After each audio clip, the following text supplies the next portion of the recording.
Okay, welcome back everybody. I hope that you had a chance to have some lunch or a tea or a cold drink or whatever you needed, like in your break. We are starting now with our first workshop session of the program, and that is to basically show you or present to you the study which led to the whole conference. So it was a study we did as a research team funded by the OSF Foundation last year, and this really looked at narratives on the global level. And what we're going to do now is that I present first an overview of the study, and then and I will also be facilitating the workshop. And then we have a few speakers. So will be first Alhassan Adam, who's presenting the case study in Ghana. Then Jenny will present the American Jobs Council case study from the US. And then Dave will present a case study from Delhi, India. And then we have two commentators, one from PSI, from Bertossa, so from global perspective, and one from Lavinia from TNI to comment on the study. So because there are lots of short presentations, I just want to encourage you all to ask questions in the chat, talk to each other while these presentations are going on. But I will allow you to ask like one question if it's urgent directly after each presentation. But otherwise, please do so when all the presentations are finished. Okay, so I'm just gonna start sharing my screen.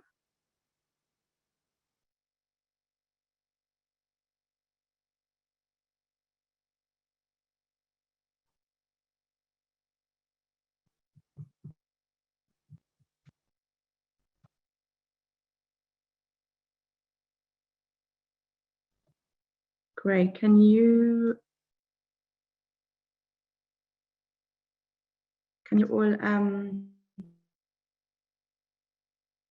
can you see my slides? Yep. Yep. Yeah, okay, perfect. Okay, great.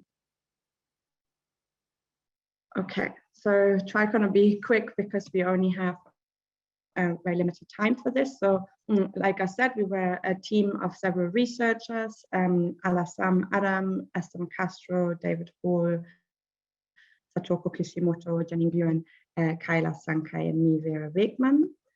And what we did in this study was to look at three quite big questions, actually. So each question is big in itself. So the first one, we looked at what are the different spaces and levels for narratives and norms around public services and spending, and public service provision. Then also, how do these narratives get reproduced? We talked a little bit about this already in the keynote session earlier. And we really try to do it on quite different levels. So we try to give a very big global overview, then a regional perspective, and then really dived into national case studies and sometimes even looked at it on a community level. So yeah, very different spaces. Just very briefly, like a conceptual note, when we talk about narratives, or what we really mean is like the process of meaning making that shape social reality. And basically, in other words, one could say there are no social events happening or any practices without there being any form of representations or conceptualizations or theories of them.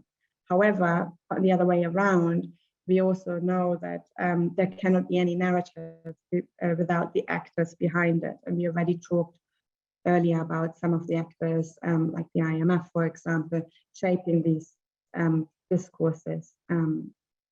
So what's important though is, okay, we can look at it on a global level, but in the end, narratives can only be understood fully in their local and cultural, political and economic context. And therefore the regional and the national perspective is very important. Narratives are always contested, so it's not like there's just one narrative. They're always changing, even if there can be consistency over time. It's still a battlefield, and this is sort of the framework we worked with.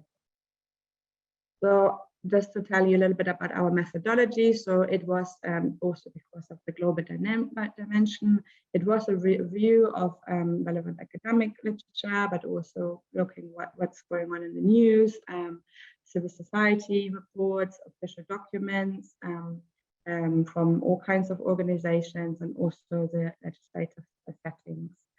And then for the case studies, we did interviews with NGOs, journalists, academics, and people from, well, politicians as well, and people from social movements and trade unions. So we have more papers. So basically, this one report has many different reports. So what I'm just now showing you is that we did two papers, one on the global narrative on public spending, the dominant narrative, and then emerging alternative narratives on public spending and public services. And then we had regional papers, and we looked at 3 different regions, so Africa, Latin America, and Asia. Then we dived into case studies. So we and the way we looked for the case studies were like we looked for countries where there are opportunities for narrative change, but there might be some inconsistencies or some movements happening. So something where we see, okay, there is a potential for a narrative shift. We didn't look equally at all case studies, so some are more developed than others. But generally, we try to select a few from each region. So in Africa, we got Algeria, Ghana, and Rwanda. And then we got Armenia as sort of in between Europe and in Asia. Then we got India, Vietnam, Argentina, and Chile. Then we got Vietnam, Argentina. So India and Vietnam, and then we got Argentina, Chile, Mexico, in Latin America. And then the US, something really interesting happened in the US at the time when we were doing the research. So we also did the US, and Johnny will tell you more about this. So very quickly about the dominant narratives and also the emerging narratives.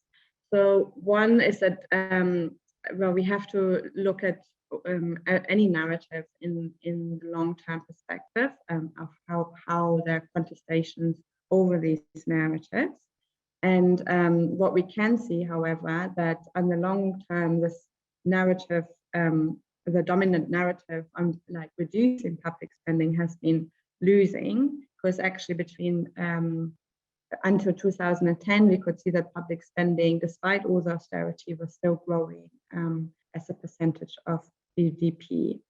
However, also when we look at these global narratives, we have to think about well, the historical power relations. So we cannot look at it without thinking about colonial relationships between the global south and the global north. And we also, and this is so interesting, that Abby Innes was giving the talk earlier in the keynote speech about the whole Cold War narrative and the market and versus the USSR. Again, a big narrative, of course, has already been mentioned very well by Isabel Ortiz in her keynote speech about structural adjustment programs, privatization, the ongoing narrative of austerity and PPPs as the answer, and it still remains the same, and we have heard a lot about that. We have, however, also mapped the historical context of these narratives. We should consider that this is not an equal level playing field. So, civil society organizations have a very different starting point than the IMF, for example, and other international institutions. However, we can see that lots of campaigns have developed around a human rights framework, and this has influenced the UN. In terms of development policies and SDGs, we can see a lot of alternative narratives emerging. And of course, we have also seen big resistances across the globe against privatization, against austerity, against trade deals and so on. So there has been a lot of global coordination going on. However, we can see that these global narratives, yes, have influenced global agencies, and global narratives really matter also to understand the big picture to then support national campaigns. However, we see that these, especially the human rights framework and the development framework, while it has influenced the UN quite a lot, it hasn't had a big impact on the international financial institutions, so IMF and World Bank. And that, of course, matters because, again, it's not an equal playing field in terms of power dynamics. However, alternative narratives are still emerging. And I just want to sum up the key learning points we have now before we can come to the country case studies. So one is the key takeaway is that, of course, there's especially in the local level, there are contestations over narratives when it comes to public services, public spending and production. The unchanged hostile position of international financial institutions and also consultants is still very much the same. Yet we also, like I just said, can also see some gains of alternative narratives. So, you know, the struggle continues. We can see that there is a big importance of social movements, working also with political parties, cooperatives and religious groups, where coalition building really matters in terms of narrative framing. And then, yes, the crises of the world that we are facing right now, so COVID and climate change, and we also see a lot about like the Black Lives Matter protests around, like there had a narrative change, or an impact of narrative change of public sector spending. And then when we come back, we can see, you know, the global powers of the US, definitely now with what Jenny will present on the American Job Plan, there is a potential for a narrative shift. And in the same time, has been mentioned earlier in the comments, China and the Belt Road Initiative and not having any donor conditionalities also brings up an opportunity for change. And I stop here because we don't have so much time. And then I invite Alhassan to share his screen, and I stop sharing mine, who will give the first presentation on Ghana. While Alhassan is setting up his, is there any quick question someone would like to pose? Otherwise, I really warmly recommend that you put your questions in the chat. Thank you. So Alhassan, could you put up your slides, please?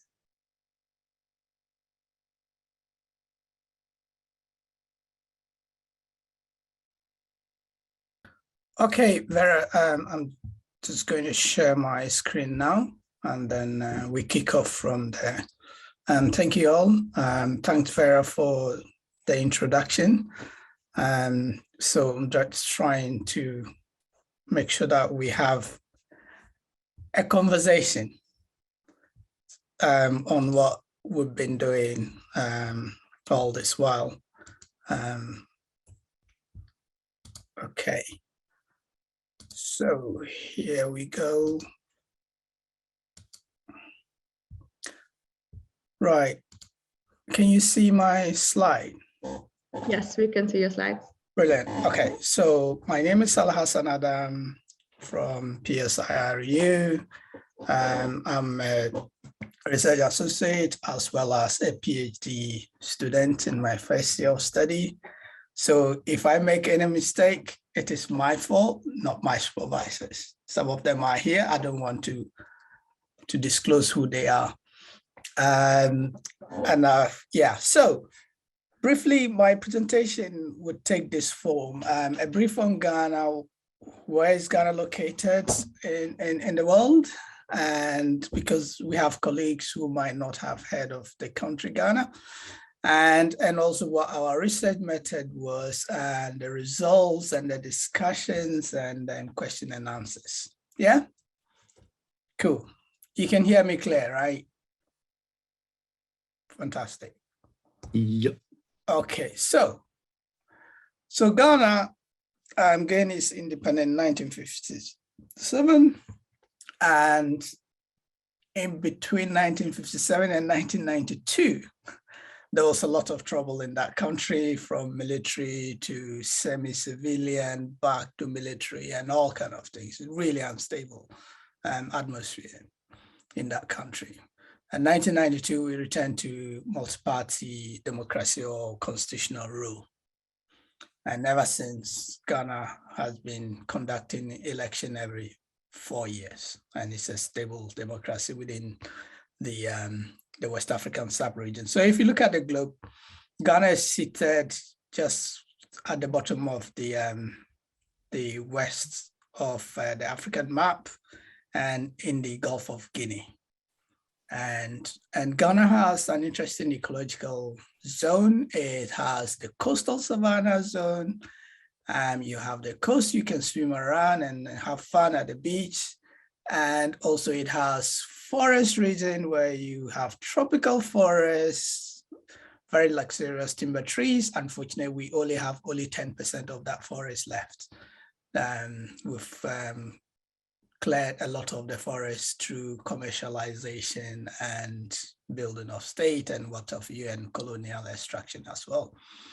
And then the top bit of it, the northern part, is a savanna region. It's quite dry, where you have most of the livestock industry situated in that region. So that's a gist of it. And the economics of Ghana is that the formal sector accounts for 64.4%, and then the informal sector is 35.6%. But yeah, this could be debatable depending on what kind of metrics you are using. Socially, Ghana is a multicultural country, and is very, very religious in some stage, both Christians, the Muslims, animists, or whatever description you want to call them. But at the same time, they know how to have fun. They have vibrant music called high life, and the young people have turned it into what they call hip life, which is like hip hop with high life combination, and really good food, depending on which of the region you're coming from. You can either eat fufu and you'll be happy, or banku, or emutu in the north, or tuozafi in the north. So yeah, so that's a kind of like a Ghana at a glance. For those of you who want to travel to Ghana, I'm selling Ghana for you. So, okay, disclosure, I'm a Ghanaian as well as a British. Recently, I became a British citizen.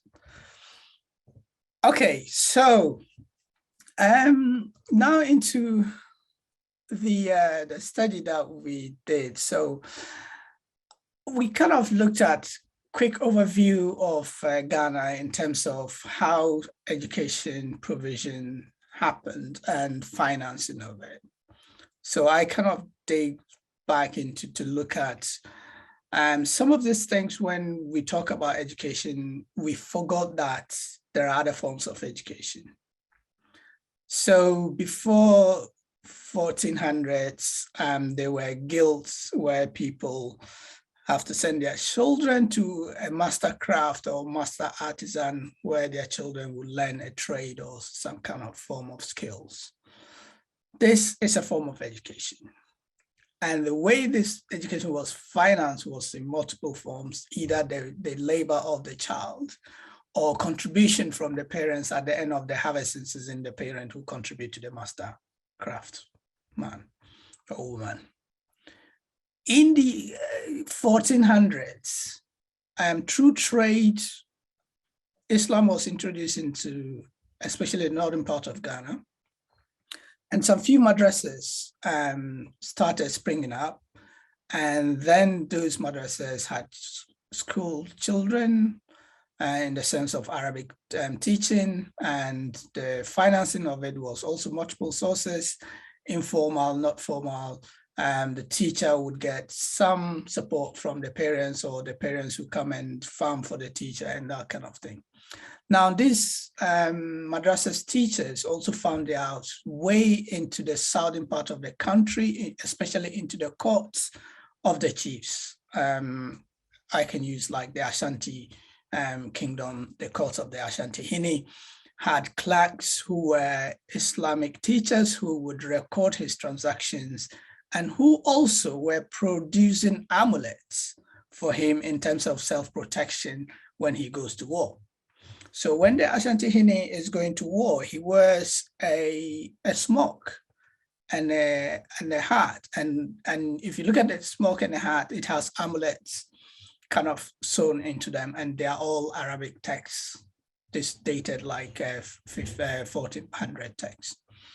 And there are researches to show those kind of things. Now, this is before Ghana by then, which was a group of states, had any contact with Europeans. And after the contact of European, education started within the castle, where the castle were trade posts for European merchants who were coming into Africa first to buy gold and other things, and then later turn into buying human beings. In those castles, a lot of things happened, which is not our topic of discussion. But one of the things that happened in those castles was education, where the first formal, in quotes, kind of education started in Ghana. Elmina Castle, for instance, was a typical example. And in the castle, the teachers were, European teachers were instructed by the King of Portugal to train catechists to serve the church so that they can convert the enemies, the ancestral worshippers, to Christianity. Now, the funding for that teaching was based on tax on the merchants who were plying those routes, as well as contributions from Portugal to the teachers in the then called Gold Coast. So that's the form of taxation that was happening. So this kind of education was public in quote because it was for the good of the public to convert the public into Christianity. So if you're a Portuguese, you think that is a public education. Huh? And then in 1874, when Alhassan, sorry, really quickly, I think you need to be a bit quicker because there are so many, so many speakers lined up. I can't hear you. Can you not hear me? No, you said? So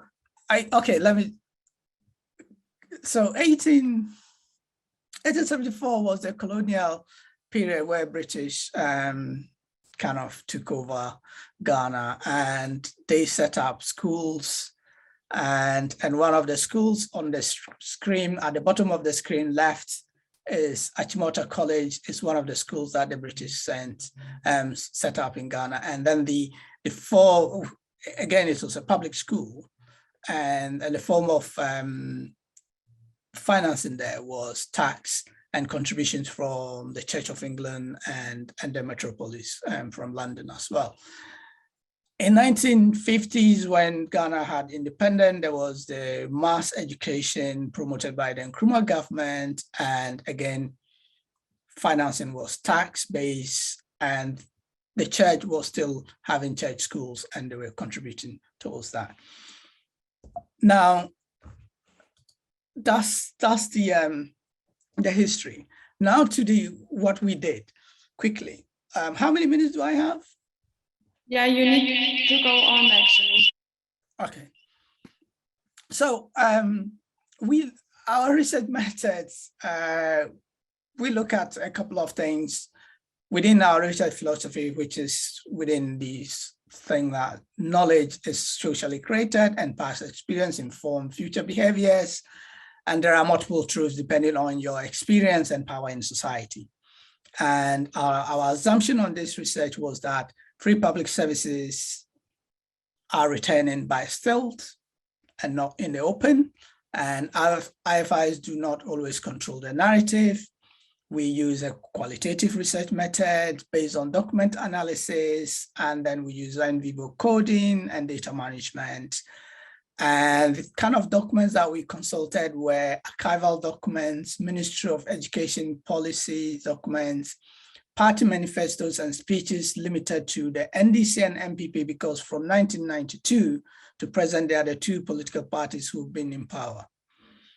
And World Bank country strategy for Ghana and NGO reports. So there's just a word cloud of the issues that came out in looking at these documents. You can see education highlighted there, and then government assets and all those kind of things. But the 3 points here I would want to share with you is that political leadership ambition can override external pressure. In 1957, after independence, the Nkrumah government did a mass education drive, and that wasn't popular within the colonial administration when he took over from them. And that was seen as a socialist and kind of drive, and that wasn't also what the political powerful guys in that country by then were trying to stop. And in 2016, when the MPP government also rolled out the free senior secondary school education, was not something that the IFIs were promoting. They didn't want it. And the interesting thing about the MPP is that they are not socialists. They are conservatives or social liberals, and they were the ones promoting this kind of free public services, and which is, for us, is kind of an interesting perspective. And two is that global and local commitments shape national policies. Like in 1995, when Ghana adopted the free and compulsory universal basic education, this was something to bring to fruitfulness the constitutional provision, the 1992 Constitution, which guarantees free education at primary level for every Ghanaian child, and also the global commitments within. And the three is that constitutional provisions are not limitations for ambition. The constitutional provisions for Ghana is that senior high or senior secondary school should be progressively free. And progressively free could mean that the government can just take it that, okay, there's no free senior high school or free secondary school. We would work based on our resources. But the MPP government in 2016 went overboard and declared secondary school free for everyone. So that's going beyond what the constitutional provisions guaranteed. So thank you. And now we can have our questions and answers and discussions. Sorry for taking this long. No, that was perfect. Thank you very much. I hope you can hear me now. And the next speaker is now Jenny, giving an overview of crossing continents and coming to the US and North America. I don't know why I'm not hearing your sound qualities. I don't know, can anyone else hear me? That's better now, Vera, but there've been problems with your sound quality. Oh, no. Some distortion as well. Okay, Jenny, the floor is yours anyway.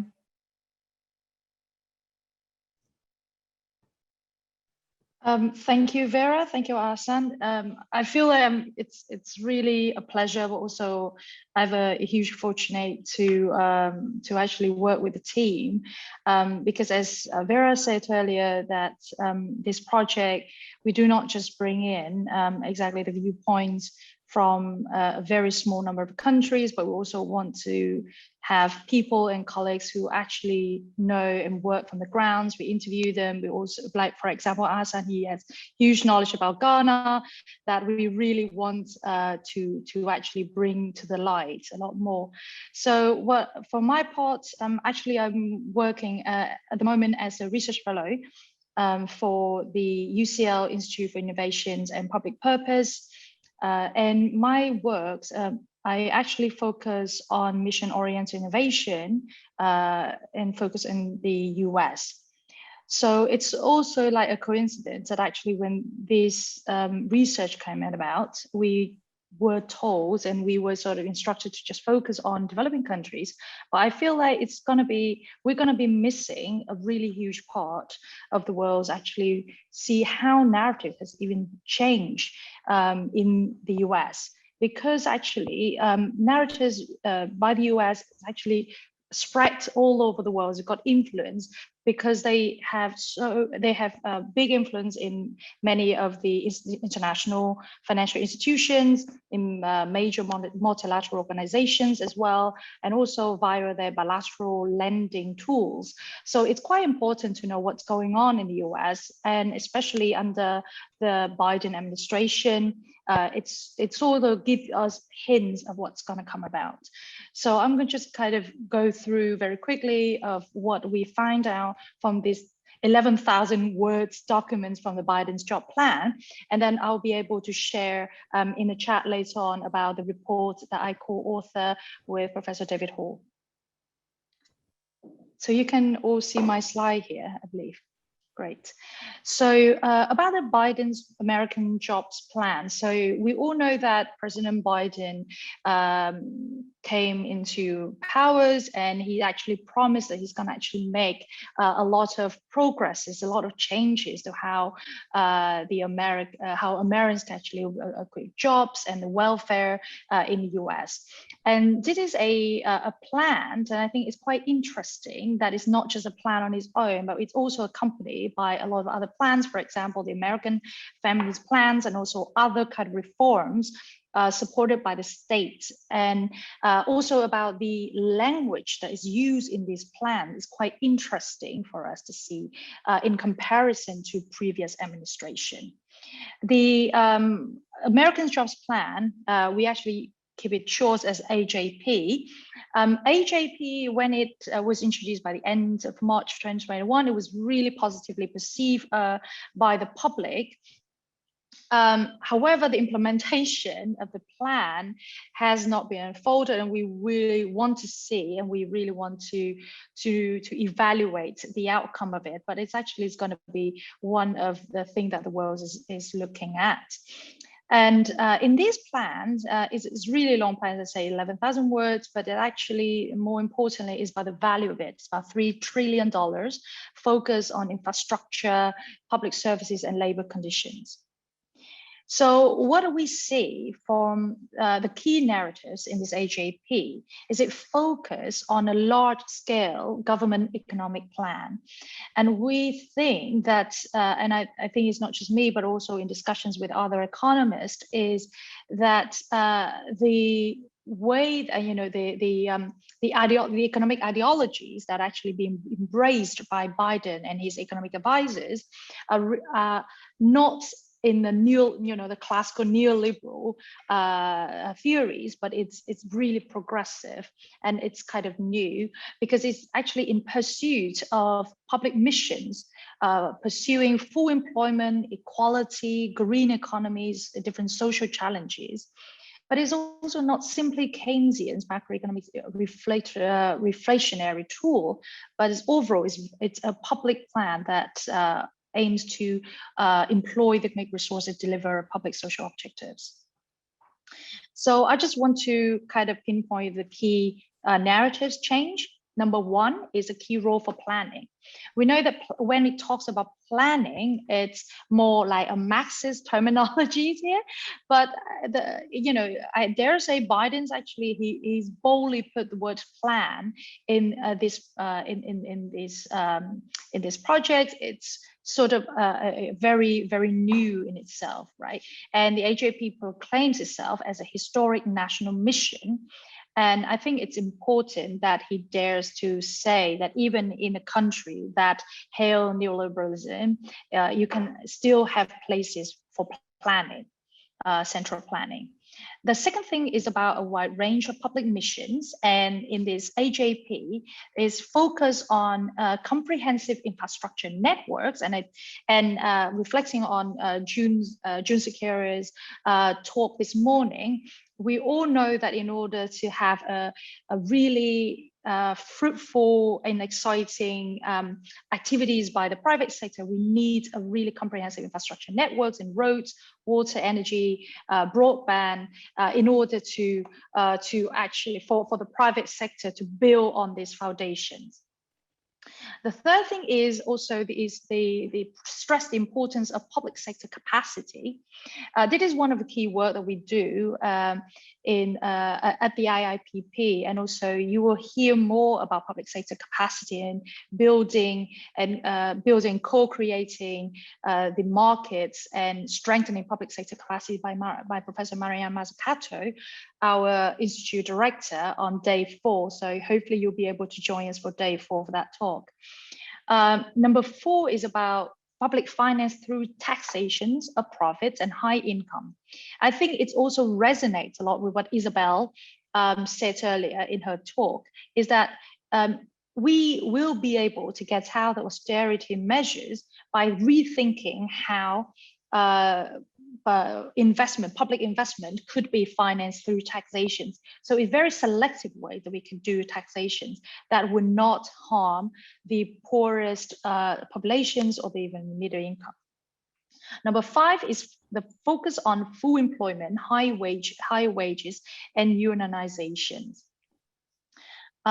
So I think overall, what we can see from this plan, even though it's still a plan, that it is sort of a plan that it's criticized even within the US, but in comparison is better than a lot of other G7 countries' proposals when it comes to how bold it is in terms of language, in terms of narratives, but also in terms of the size of the public investment. So I hope that, inspired by this Biden plan, not just other G7 countries, developed countries, but also developing countries can see that narratives on public spending, public services are changing and is being led by the US. So thank you very much. That's it for my presentation. Thank you, Jenny. That was fantastic. I hope that you hear me better now. Perfect, that's great. Okay, switch device. So next is day 4 with this presentation on Delhi. And in the meantime, if you have any questions or any comments to Jenny's talk, please put them in the chat and we will come back to that later. Okay, terrific. Can you all see the PowerPoint? I know it's not screen sharing stopped as the shared window is closed. Okay, I'll reopen that.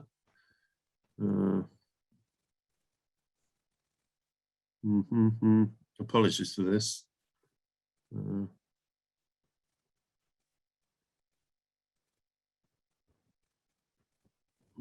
Okay, let me try. I'll first put it onto a slideshow to start with, which should make it a bit better.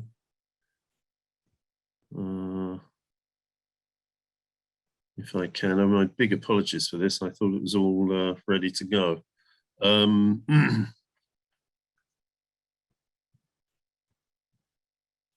Okay, I'll try and do it without the slideshow. Then maybe if you can't share your slides, Dave, maybe can you send it to one of us quickly? We can share it. Oh yeah, now we can see your slides. Yeah, is that okay? Okay, yeah, terrific. That's great. Okay, as you can see, one of the things that when we were looking around during the project, and one of the terms of reference we were given was to identify places that were potentially ready for narratives to shift in favor of public services. So we were literally looking around for places in the world like that.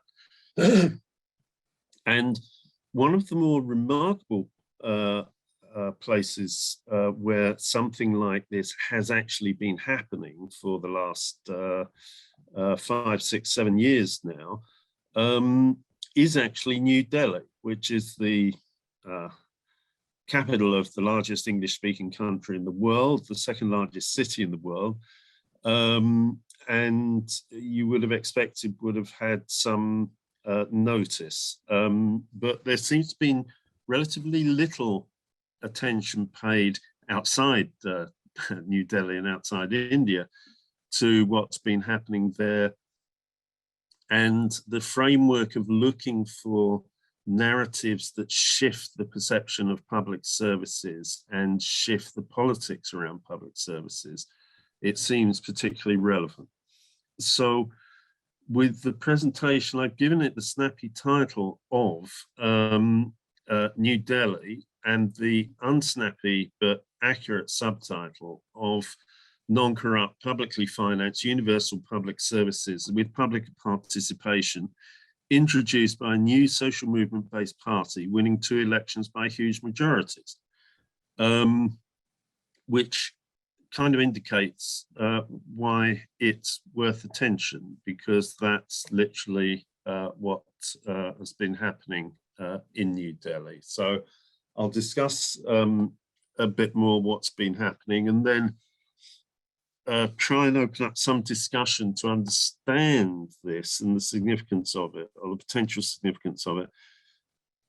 When we get to discussion at the end, I've framed it in a slightly more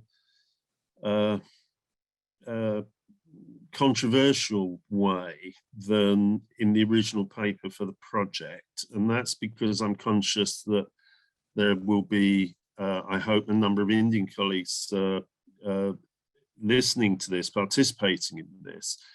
And I want to understand a bit more why there seems to be a surprising lack of appreciation of what has actually happened in Delhi. So, okay, let's talk first about what has happened in Delhi. That a new anti-corruption party, the Aam Aadmi Party, which is the Hindi for the common man, the party of the common man, the ordinary person, which was created out of a big anti-corruption social movement in 2010, 2012, something like that, stood for elections in the capital city of Delhi, which I think was relatively infamous both in India and beyond for having had relatively corrupt and ineffective administrations both under the BJP and Congress.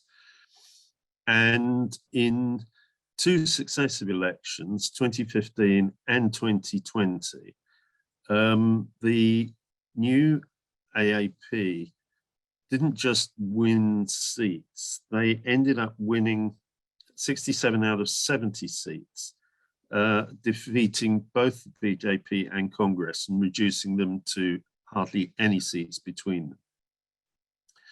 What then happened was the very active development of services. And it makes it a dramatic example of how a city in a developing country can use its revenues to develop universal public services. And it's also relevant for dominant narratives. There's dominant narratives around from the World Bank and others, and sadly among some NGOs as well in the development field, about countries in the global south being unable to afford such quality public services, or that it's beyond their capacity, or that corruption is really an insoluble systemic problem, all of which I think the events in New Delhi have rejected as quite misleading and unacceptable narratives. It's also a case where narratives over public services are being used by a progressive party to win elections and gain power, and then implement improved services through public sector delivery. which is different from the way that narratives are widely used as campaigning tools by civil society organisations and social movements to pressure other political parties and governments. In other words, this is narratives used through the formation of political party and engaging in electoral politics in order to win actual government power. The use of public services as a big part of the election narratives of the IIPP was noted and appreciated by voters, and indeed by general consent was seen as a big part of the reasons why IIPP won the election. And there's some quotes there from people after the election saying the IIPP is talking about issues that concern us, whether it's healthcare or not. This is the beginning of a new India. People don't want to cast their votes on Hindu-Muslim issues, but on development and employment, etc. Delhi so far hasn't led to massive similar results elsewhere. There was the IIPP won state elections in Punjab earlier this year, but they've just had some very bad results in Haryana and so on. So this isn't not countrywide changing, but Dave, quickly, could you put your slideshows on? Can you click the slideshow button of your screen? Then we can see them a bit bigger. Yes, that's great. Yeah, and then play from current slide. Yeah. Cool. Thank you. Okay. That's much better. Thank you. Okay. Oh, hold on. I'm trying to get it so I can see it myself. Okay. Okay, so what's been happening in terms of public services? Firstly, in terms of healthcare, free universal healthcare, creating over 1,000 new clinics, universal free at the point of care health service, without income criteria. And the aim is for everybody to be within 1.5 kilometers of such a clinic. It has therefore successfully created the structure for a public healthcare service. I'm obviously not in a position to judge, or indeed even to judge from the reports that I've read, where the extent to which the reports are correct in evaluating it. But it seems to me it's undoubted that by creating that structure, it creates the possibility of a free universal healthcare service. And it's been connected overtly politically in terms of narratives with the Indian Constitution's phrase of the right to life. With education, it's been a very much a highly technical but resource-intensive and very focused exercise of improving the capacity of the system. One of the things June Sakira was talking about, and Rosie Collington commented about, the improvement of buildings, the improvement of teacher training, and the involvement of parents, an issue that we'll come back to. One of the results, it's not exactly a measure of public education success, but it is a measure of the kind of change that's happened, which is that the results in the common exam systems last year, I think it was, were actually equal to or better than those from private schools, which is not insignificant, but not, of course, the perfect, the proper comprehensive criteria for public education services. He's extended, Arvind Kejriwal, who's the mayor, has extended the principle of public services to providing free water supply for the poorest households, including for the first time water supply to unconnected peri-urban settlements, informal peri-urban settlements. With energy, he's stopped privatization, invested in continuous supply, and provided some free lifeline energy which may be on the way out. But it's a range of services, also public transport and women's safety. Above and beyond that, it's also engaged in actively building participatory mechanisms for the public. Firstly, by creating Mohalla Sabhas, which are neighborhood assemblies, and then in education by creating school management committees, super assemblies, which could be described as powerful parent-teacher associations. But as one commentator says, this emphasis on participation rests on the idea, the principle for the IIPP, that democracy needs to be made participatory in order to be both more efficient and more democratic, and in effect, more legitimate. And so a great system was set up in Delhi to create these Mohalla Sabhas with plenty of trainers, coordinators, the mapping of infrastructure, the creation of a mobile app so that people could easily locate whoever in the council was responsible for specific services. That, however, was all halted by central government, so the energy was switched to creating the school systems, and the school participatory system has been set up and has clearly, in any terms, been functioning. Now, again, I'm not in a position to attempt to judge whether this has delivered a great public educational system, but clearly the system has been created, the capacity has been improved, and the participatory system has been created. So what's the political position here of the IIPP? And this may be one reason why people aren't sure what to say about it.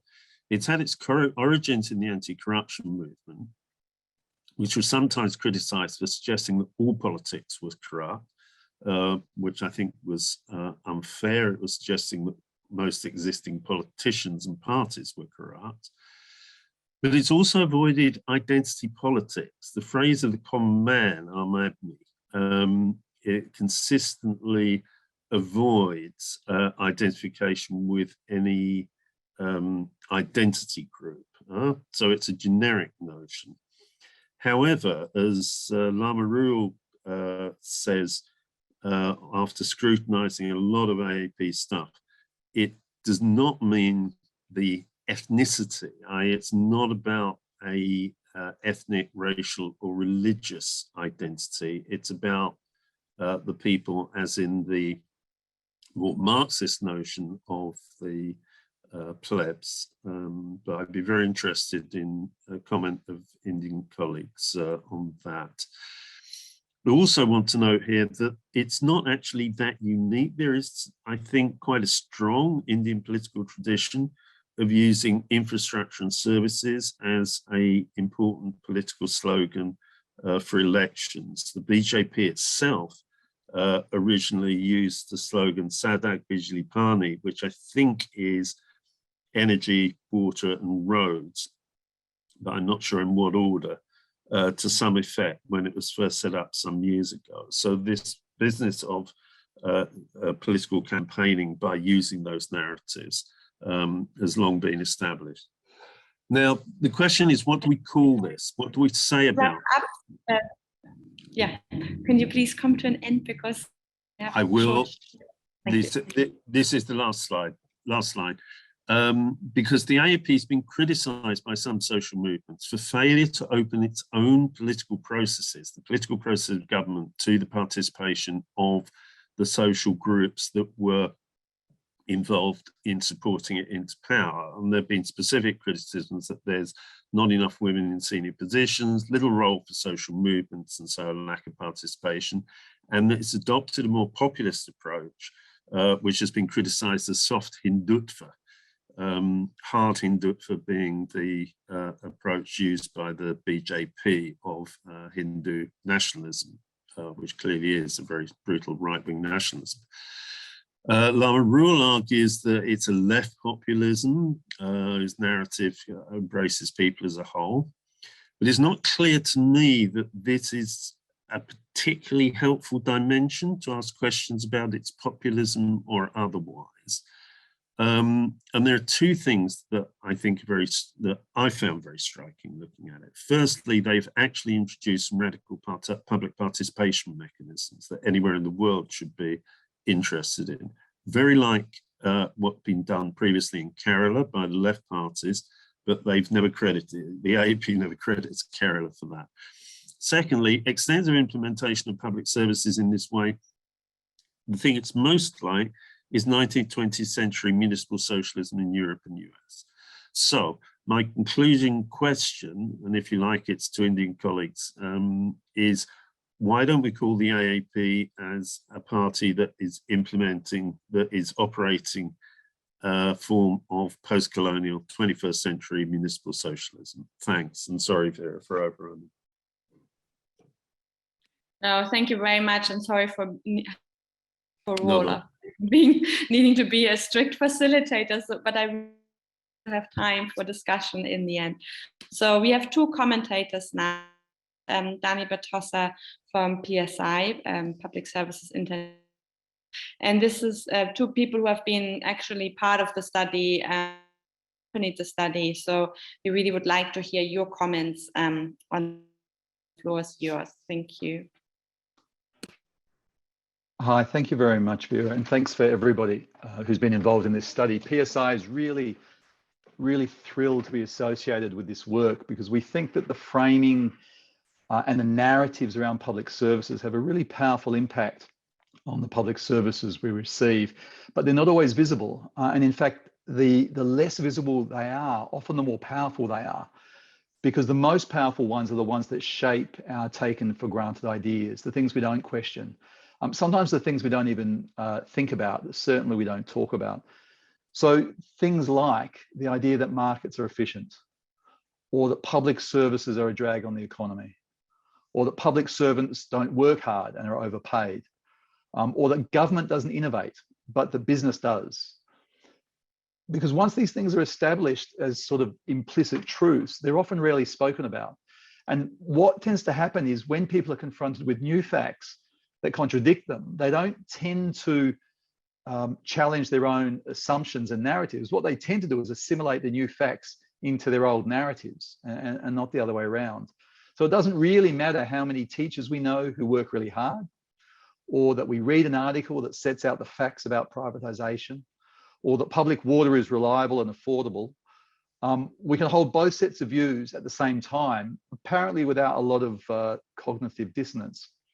And so one of the really great outcomes of this research that we're seeing, and also of this conference that's come out of that research, is that we can think not just about the facts, but about the stories that we tell ourselves and are told, the stories we're told about public services. And that also that we can start thinking about why some stories are more powerful than others, and which stories we need to be constructing and telling and retelling if we want the change that's needed for fair and universal public services. And I use the word construct very, very deliberately because narrative framing is about power. It's about who tells the stories, and it's about in whose interests the stories that we're told are in. And these things really matter. And one of the most important narratives that we're often confronted with is the narratives around the very idea of economics itself. The idea that it's a science, that if an economist tells you something is good for your well-being, or that it will increase your well-being, then somehow this is not only true, but that it's impossible to refute. Because it's a science, it's a fact. And rarely do we ask ourselves, well, in whose interest is this story being told? What are their biases? Who's telling the stories? And in the case of economists, for example, their gender. What are their assumptions about, for example, how they value unpaid care work? What do their personal circumstances bring to their assumptions? Or their experience of development? Do they take it for granted that they've got access to healthcare? Or they're cultural sometimes? Do they see a market inspector taking a $1 bribe as corruption and are outraged by it? But they don't think so much about companies donating millions to politicians for a contract or to promote privatization in government policy. And the last point, and I think this is an important one, is class, and whose interests are threatened by the advice that's given. And I make a particular point about class because for narratives to become deeply embedded, they have to be reproduced, and they're reproduced in very specific places, in universities, in the media, in politics, in international institutions, and all of these places are dominated by certain classes of people. And so I think some of the fantastic case examples we've just heard really show the way forward. And I certainly don't have all the answers, but we do need to ask ourselves, well, what does it take to shift narratives, and what are the narratives we have to be telling? And one of the important ones to break the current paradigm is to show internal contradictions or to ridicule. And I think humor is a really underutilized tool there, but also contradiction. I mean, the World Trade Organization is all about breaking monopolies and ensuring competition. Yet why is it that the TRIPS waiver is being used to give a monopoly power, a very profitable monopoly power, to big pharma companies in a way that's killing people as we speak? Breaking narratives often means simply talking about things that are not talked about. And we should never underestimate the power of just simply naming things or talking about things. How much money do multinational corporations dodge in taxes? And how much money do tax havens steal from us? We need to keep on raising this and raising this and raising this. Is it fair that tax havens operate this way? And then when we construct our own narratives, I think it's really important that we don't underestimate the power of an example. Not a statistic, not a figure, but an example. Because we're told so often that some things are not possible. And so if you don't think something's possible, then you don't do them. And if things aren't done, then it's clear that they're impossible because nobody's done them. But what if we did do it? What if we did it and the sky didn't fall in? That's a powerful hammer to smash old narratives. And I think Dave's example about Delhi is a fantastic example there. You don't have to go into the statistics and the facts. The fact that something happened and it worked and it was powerful and it was good and the sun came up and the sky didn't fall in is actually very, very powerful in the storytelling. We've also got to make it real to people, about people's experiences. We need to ask them, well, did you appreciate the public health care that you got? Do you want your kids to have a quality education? Is it fair that all kids get the same quality education?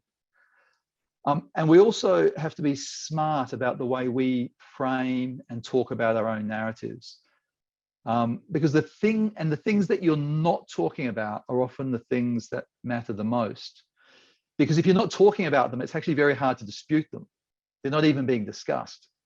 But they sometimes frame everything that we're being discussed.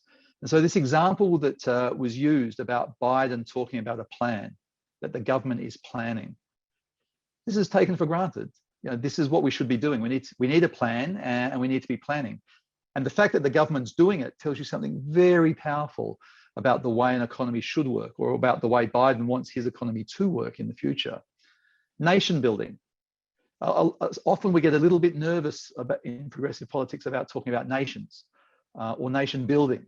But actually, you can't build a nation without building a government. And then the question is, well, who gets involved in those decisions? We want a democratic debate about nation building. These sorts of framings are very, very important, not for what they say, but for what they don't say, and for where the taken for granted assumptions takes us. And I think we have to acknowledge they're often very popular. We don't need to convince people about these things. And Biden's nation building plan is actually, despite Biden not being very popular, his nation building plan is actually extremely popular. And he's got it passed through his Congress. So I think if my hope for this research is one thing, and my hope for this conference is one thing, is that we don't get too stuck on the facts and figures, that we stop thinking about sort of logic, but that none of this means that the research and the evidence isn't important. It just means that we need to think more about how our research contributes to the stories that need telling. How our killer fact isn't going to convince anyone in and of itself, but if it's a brick in the building of a story that is intuitively appealing, that frames up our issues in ways that then give us power, then that's a fact that's worth researching. And finally, that we make sure that the stories that we tell are powerful, not just logical, not just evidence-based, but that they're powerful, that they shift power, they shift the way people think about power, and that they embed our taken for granted assumptions in the debates, so that in the future, we don't have to defend the fact that public services add value to our economy, that we don't have to argue the point that care work is intrinsically valuable and that should be valued more than it currently is, that we don't have to debate the fact that the markets are often the biggest polluters in our society. So I really think all of these things are the things that I hope this research illuminates, and that I really hope we'll continue to talk about in the next 4 days. So thank you very much for the research. It's very, very powerful. I encourage everybody to read it and reread it and tell it and retell it. And I hope the next 4 days we do a lot more of this and more. Thank you. Thank you very much, Danny. That was definitely a very powerful speech, I would say. And so we come to our last commentator, Lavinia from the Transnational Institute, before we come to the comments and session. However, I already see that some people put things in the chat, really interesting comments, so please continue to do so. Yeah, Lavinia, the floor is yours.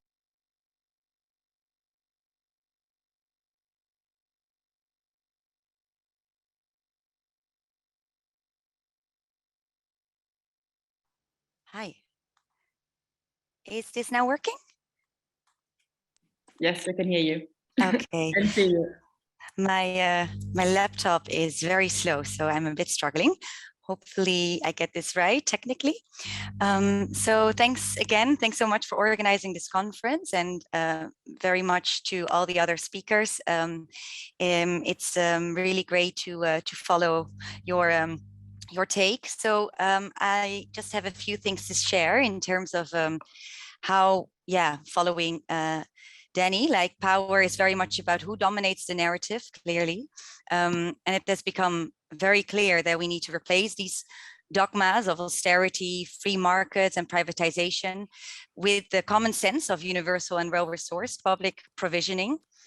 So yes, the OSF narrative project and these previous presentations are absolutely pivotal to understanding where these stories are at and where we have a really good chance of changing them. So one takeaway is, I think, that we have to focus. As coalitions, we have to decide where to put our precious and limited capacity to fight privatizations, as well as expand and democratize public services where we can. So from fighting off private sector involvement in Algeria's waste system and reversing Mexico's energy privatization, to efforts from Bolivia to Spain that co-create public services with their users and communities.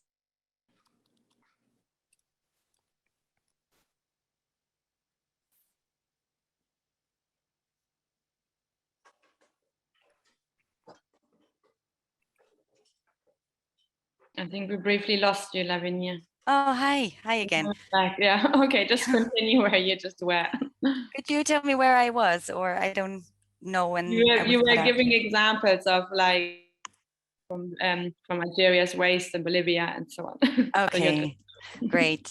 So so in addition to focusing on these countries and these sector campaigns, I do think we have to go global and continue to do that with ever more and pressing crisis ahead.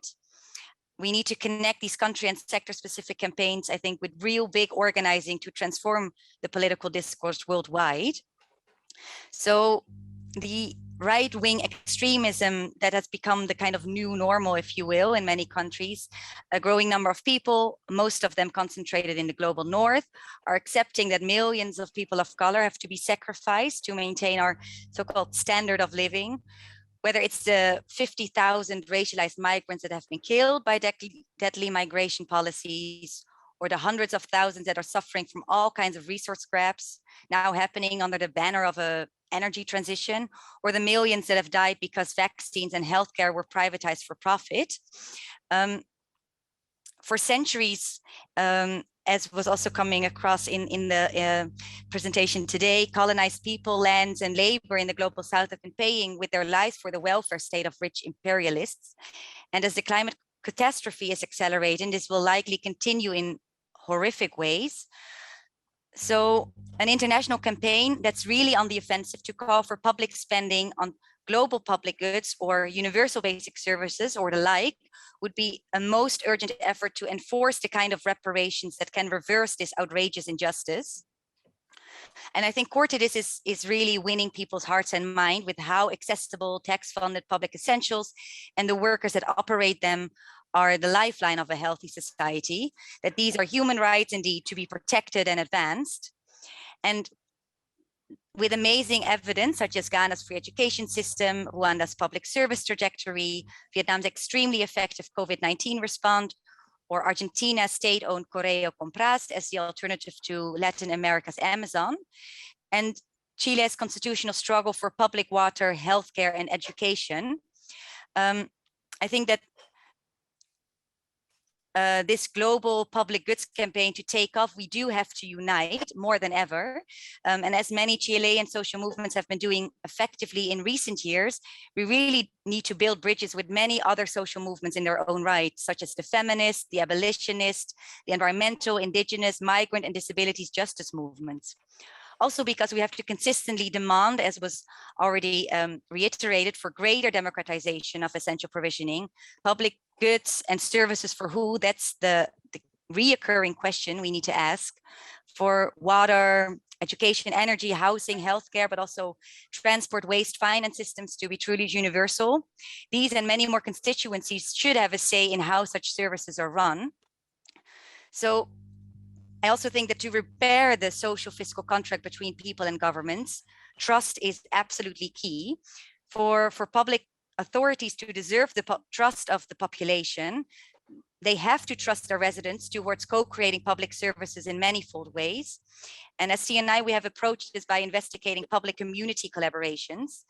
This can take many forms, but in essence, it requires public utilities or public authorities as well to share power, equipping residents with structural collective decision-making powers to shape and improve how public services are organized. And when planning, ownership, and governance is anchored in the communities they're supposed to serve, public wealth is bound to increase. Though to do this effectively and not outsource responsibilities, public capacity and a powerful, well-respected, unionized workforce is key. So let me just conclude with two final challenges that I think need to be taken up in the time ahead. We have been winning the argument around public services in some areas like water, healthcare, and education to a large extent. But when it comes to services like housing and energy, public ownership will fall short if we don't address marketization, the commodification, in essence. We have to reclaim all these essentials from the market, wind them down to build the social and technical infrastructures needed for universal coverage. And for this, we need to tell the story of how free markets have been failing big time in ways that really speak to people's daily lives. So to conclude, market and competition pressures have been deeply interfering with government responsibilities. As such, competition, liberalization, privatization should be replaced with systemic public cooperation according to need and ability worldwide. This begs for planning, but also, as the paper mentioned and the other speakers, public-public partnerships to turn these plans into reality, with the goal that the many gendered and racialized working people who operate and should receive these essentials can finally live in dignity, which is far from the case worldwide. So yeah, that was it from my side. Thank you. Thank you very much, Lavinia, for your comments. Also very powerful comments here. Great, and we still have like around 20 minutes left in discussion. And of course, there was like a lot of listening now from your part and to what has been said before. I would like to invite you to raise your hands, and I would like to give priority to people either from a country or a region where we had some presentation.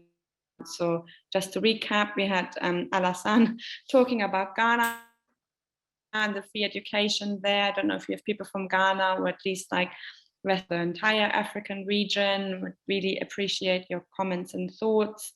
Then also if there are people from the US here about American job plan, would be great to hear your thoughts. And there should be lots of Indian colleagues in the chat, and like Dave already said, we're very keen to hear your thoughts on what happened in Delhi, and if you are equally enthused by us, offered by like we are.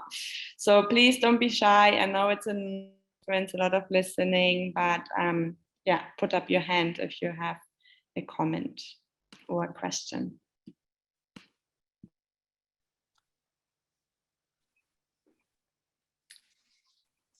Have Amitabh's hand raised. So yeah, please just speak if you want. Okay, hi. Thanks for very nice presentations. All the presentations are really good. I have had the opportunity to skim through the report, PSIRU. I have actually a broad question, a bit influenced by one of the comrades in chat, I think Neil Kalima, regarding the coloniality as well as ethnicity, how these are actually getting framed in current I mean of instances of remunicipalization or public service, or focusing shifting to towards the public system.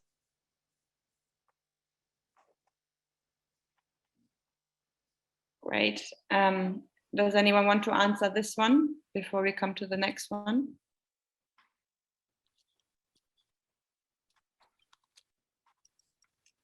So I might want to answer one from one perspective. A part of the research that we looked at is actually how China, as the next best lender for infrastructure projects. Now we're talking about infrastructures in many ways, also other public services as well. So in many developing countries or low-income countries, we're looking at they do have understanding that IFIs like the IMF, the World Bank, also their wings and their regional development banks, for example, the ADB as well. The tools that they're using, so often like the lending tools often are attached to a lot of conditionalities, and those conditionalities could entail, for example, implications for austerity, could also entail for like reforms that that is built on neoliberal theory ideologies as well. So they think of the China as the next best lenders, and I think but Isabel also mentioned that is when you try to build new infrastructures and you don't have enough money, right? So the government do not have enough budget for it, and they actually have to search for international lenders like China, and they hope that they would not have to be deliver to a certain conditionalities, and they think of China. So one part of that, as the research that we do as a group, and we really encourage you to look through the report, and we'll be able to share that in the chat later on. It's true, but also we have to understand that everything has its own way, right? So China would not just do it and say that we don't have any conditionalities and you can just get the money and we just focus on you repaying back to us. They also actually would have other implications related to your authority, your autonomy in terms of what you can do, and also a lot of other terms and conditions. So it's also very important that countries that are affected by colonialism in the past and think of China, it's best to think of them in the way that you have to look at the fine print of the terms and conditions when it comes to China.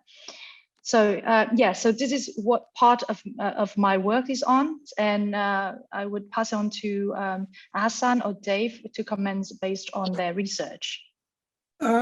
For me, in terms of the colonial angle, what I would say was the question of lost opportunity in the early development of education in Ghana, where certain type of education was not seen as part of the formal education. So for instance, the whole lot of the Arabic education in the North was recognized as part of the formal education. So basically church-driven, Christian-focused education that really cut off and also alienated a lot of people. So that means like my mom, for instance, was a victim of that. It meant that my grandparents didn't want my mom to go to school because of that. There are people whose parents said, if you go to school, you become a Christian, and they discourage their kids from going to school. So that's a colonial mentality. Fast forward to present day. Recently, a couple of previous mission schools that have been absorbed into government state schools still have mission controls over them, and they ban Muslim girls from fasting, and some of them ban them from wearing headscarf.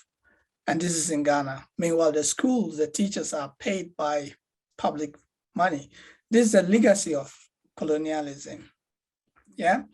So the current form of colonial mentality or colonial influence is also on the question of privatization, where there is an export of privatization ideas from the metropolis, like in London through DFID, former DFID, now FCDO and others, and or from US aid.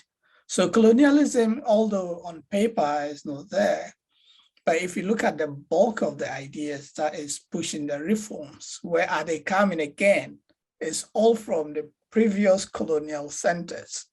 Mm-hmm. So, but the interesting thing is now is that there's a local support for it in connivance with people locally who benefit from it, especially from middle class or people who are at the top of the pecking order, who think that they can make money out of this. So the example I gave Ghana, the free education, the private sector in Ghana is not happy about it. They want the government to now extend the free education policy to the private sector so that the private sector can get government subsidized money for taking students on. So that's the kind of thing that's happening. So colonialism did not end. It has its different forms. Yeah, thank you for that. Dave, did you want to come in on this question? Otherwise, Abi Ines has a question, or her hand up at least. Yeah, I just had two quick comments in relation to Delhi, and that is that the sources of what's happened in New Delhi seem to be quite non-colonial in two ways. One is the background of Arvind Kejriwal himself, who's the leader in Delhi and the leader of the party, in fact, that he was part 10 years ago or more in the global campaigns against water privatization. So his roots are in global social movements rather than donor-induced politics. And secondly, as I said, the very clear echoes of actual Indian traditions, both in the sense of the emphasis on infrastructure and services as key part of function of government, and the specific narratives around participation, which echo what's happened in Kerala. Fantastic, thank you. Abi, do you want to raise your question, please? Sure. It's more a thought that followed from what Daniel was saying, so it's almost a comment on a comment. But all the presentations made me think about what the incredible narrative strengths are of the kind of neoliberal narrative. Why is it so strong, and why is it so effective? And I think that it's very much it's very similar to why the Soviet narrative was so powerful, because both are an unstable combination of scientistic kind of truth claims about the way the world works with charismatic politics attached to that. So for the Soviets, you've got the science of Marxism, Leninism, and planning, or kind of, it's a theory, but it's claimed in terms of science.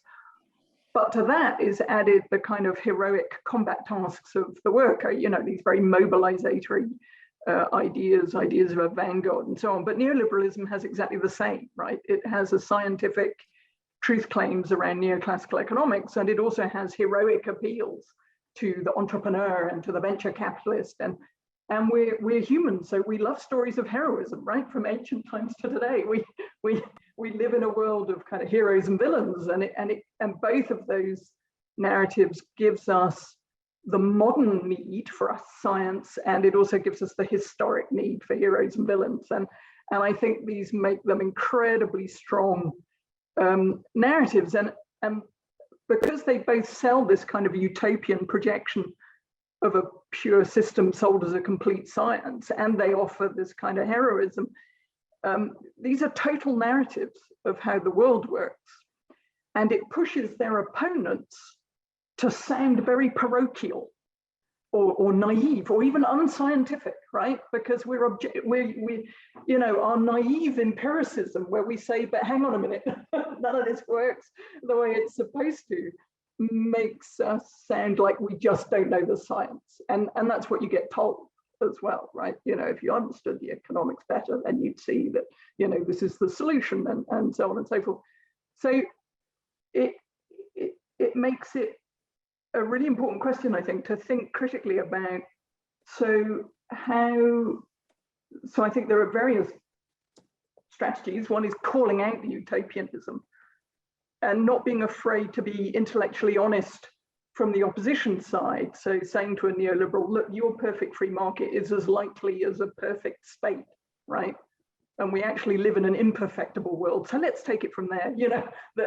So there's a need for intellectual honesty that also requires that of the people and the institutions pushing these ideas. But also what then struck me, sorry, I'm rambling, about David's example, is that at the local level, this was a complete story, and offering, as it were, a complete diagnosis of the local situation and a solution that appealed to real embedded local language and understandings of what was going on. And maybe that's also why it was effective, not just practically, but politically.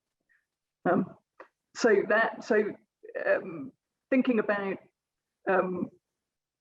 given your particular areas, why is it difficult to compete with these narratives in your particular areas is a question after that very long ramble. That's really, really interesting, Abby. Maybe just also to comment quickly on one other case study which we had, which was Armenia. And what was really interesting there, and maybe a little bit similar to like the Delhi case, is that the narrative of corruption was very, very key. And often we hear the narratives of corruption in conjunction with, therefore, we should not have the public sector and we should get all these private companies in.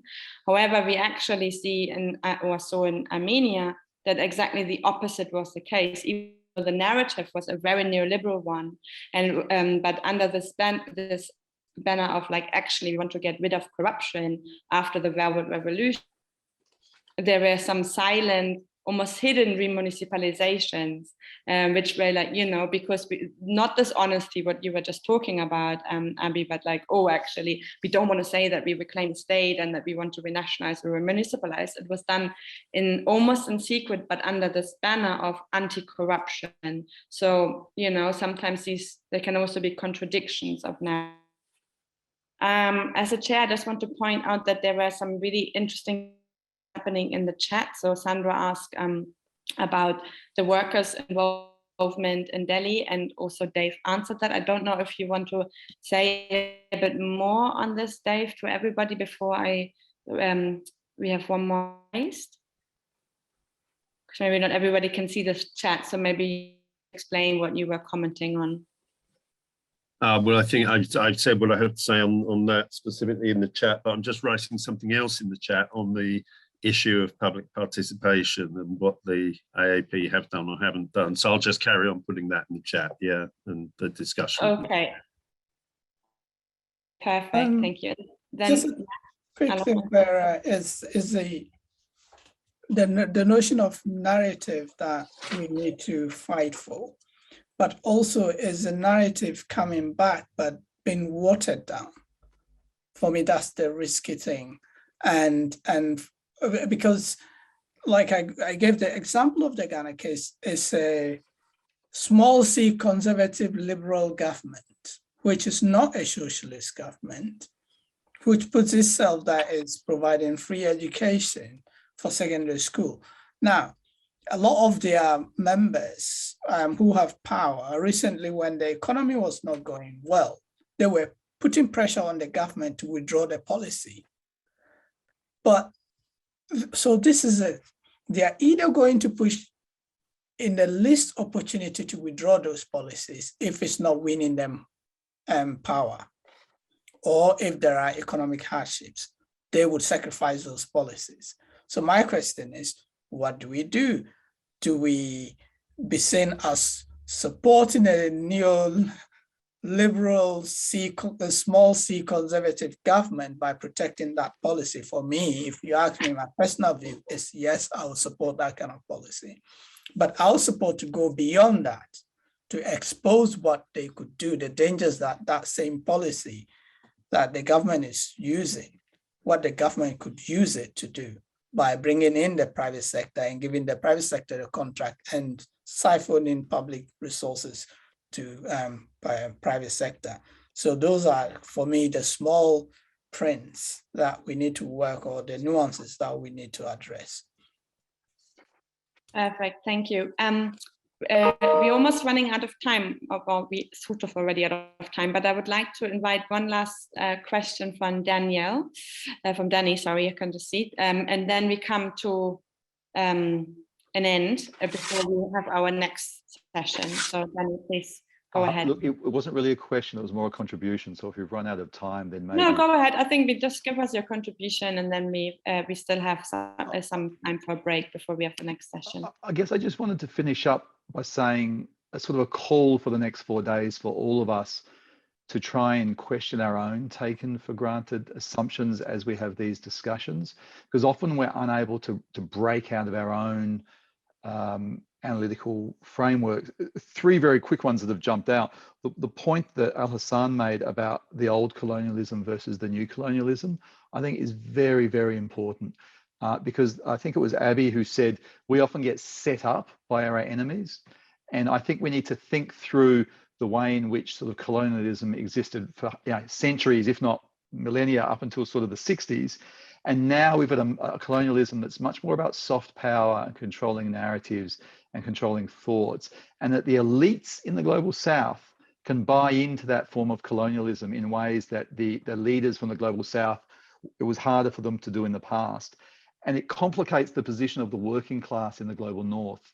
And I think we need to be thinking, as a trade unionist, we need to be thinking about solidarity between the working class in the global South and the global North in slightly more sophisticated ways than perhaps we do. The second is that the new right is on the rise. I mean, this reactionary right is on the rise, and they are very, very good with their narratives. You know, and I think we need to, I mean this in an analytical way, we need to have a bit more empathy with and put ourselves in their shoes. And why is it that their narratives are more powerful than ours at the moment? And why is it that the people who they're talking to are often the working class that we should be talking to, and that their narratives are resonating with them and our narratives are not? And I think we could do worse than spending some time thinking about what they're thinking about and what they are talking about and why people are responding intuitively to theirs. And then the last one is fear. I mean, and stability. And I think we need to think about fear. Fear is a massive motivating power. And most of the bad things we see in the world are motivated out of fear. And we need to get a bit in touch with our own relationship to fear. because the answers we've got, if you think about the opposite of fear, it's stability. And the things we argue for are stability. You know, public services make your life less precarious. A good job makes your life more stable.